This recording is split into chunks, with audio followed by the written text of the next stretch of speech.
Entre 1347 e 1351, a peste negra atinge o seu auge na Europa, matando de 30% a 60% da população da Europa. A pandemia foi proveniente à disseminação de uma bactéria chamada Yersinia pestis, que se resulta em várias formas de peste, a septicêmica, pneumônica e a mais comum, a bubônica. A disseminação da bactéria se dá pela mordida de pulgas e piolhos que vivem em animais, em ratos, em humanos, etc. As pessoas ficavam em casa para evitar contrair a bactéria. Em uma casa na Inglaterra chamada Wosford Manor, vivia um homem chamado Isaac Newton. Isaac Newton dedicou seus tempos de quarentena para estudar a causa e o efeito do movimento, que inclusive quebrou dogmas aristotélicos, estudou sobre a gravitação e a natureza da luz, etc. Em A Guerra do Cálculo é evidenciado que Newton ficava fissurado em estudar, que esquecia até de comer. A comida que ficava em sua mesa ficava intocada, e quem comia era o seu gato, e seu gato ficou gordo. Contudo, Newton se viu na falta de recursos matemáticos para completar suas teorias. Ele se entrelaçou com um problema que vem desde Euclides. Ele se deparou com o problema da reta tangente em uma curva. No livro 3 de Os Elementos de Euclides, Euclides define uma reta tangente a partir de um círculo. Em sua segunda definição, ele diz: uma reta que, tocando o círculo e sendo prolongada, não o corta, é dita ser tangente ao círculo. Euclides destrincha essa ideia da definição 3. Ele nos ensina como desenhar uma reta tangente a um círculo, por exemplo. Ele também nos mostra que o raio e a reta tangente formam 90 graus entre si, são perpendiculares, entre outros teoremas. Vale ressaltar que atualmente nós temos uma diferenciação entre o termo circunferência e círculo. Euclides usava círculo. Mas o problema do século de Newton era descrever a inclinação e a equação da reta tangente em uma curva. Então, Newton desenvolveu seu método dos fluxões. E em sua publicação póstuma, Newton demonstra a sua forma, o seu método, do que conhecemos atualmente como diferenciação de funções. Para Newton, uma variável é chamada de fluente, e a variação desse fluente, a variação de uma variável, é chamada de fluxão, que pode ser transcorrido através de um intervalo indefinidamente pequeno de tempo.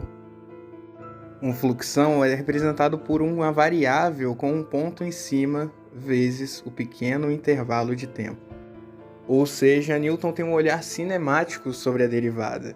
Inclusive, ele descreve uma curva com a trajetória de um ponto em movimento. Vale ressaltar que essas definições estão no primeiro capítulo do livro de Newton. Exemplificando graficamente e modernamente, nós temos um ponto P em uma curva, e ele é determinado pelo par ordenado x e y. E o que nós faremos, o que Newton fazia, era transcorrer esse ponto através da curva. Esse ponto P, portanto, ao se deslocar pela curva, se tornará o ponto P'. E esse ponto P' é determinado pelo par ordenado x mais a variação de x, a taxa de variação, vezes o intervalo de tempo, e o mesmo para y. Vale ressaltar que essa curva é feita através de um movimento de um ponto qualquer, que gera figuras geométricas, x e y os fluentes, x ponto e y ponto os fluxões. E ainda no capítulo 1, Newton nos instrui a como prosseguir com os cálculos.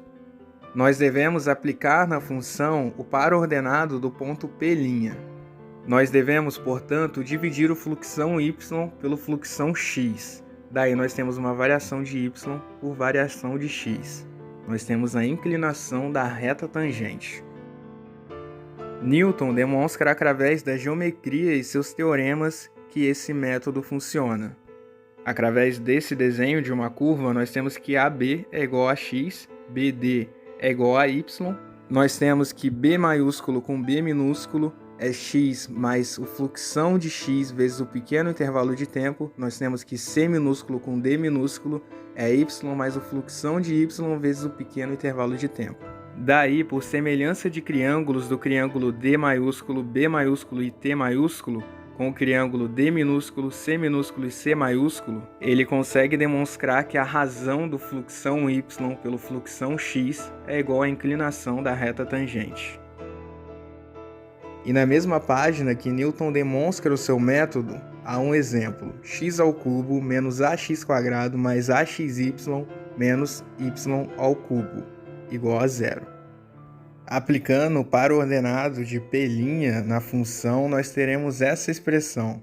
Ao se desenvolver a última expressão, ao se desenvolver a expressão com expoente, quadrado e cubo, nós teríamos essa expressão mais a expressão inicial, que é x ao cubo menos ax² mais axy menos y ao cubo, que isso é igual a zero.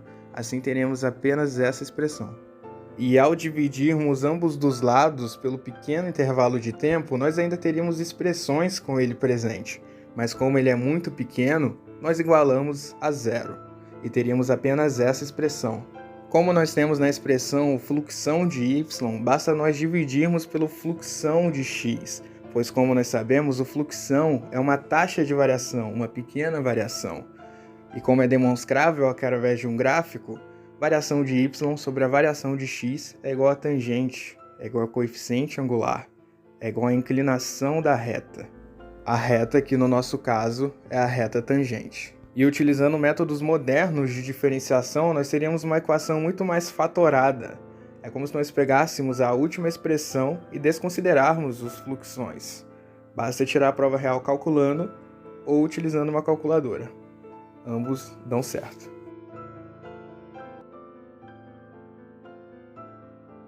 E foi através dessa teoria, através desse método, que Newton conseguiu sustentar suas teorias do movimento, da óptica, do movimento dos planetas, etc. E se tornou um dos maiores físicos que já existiu.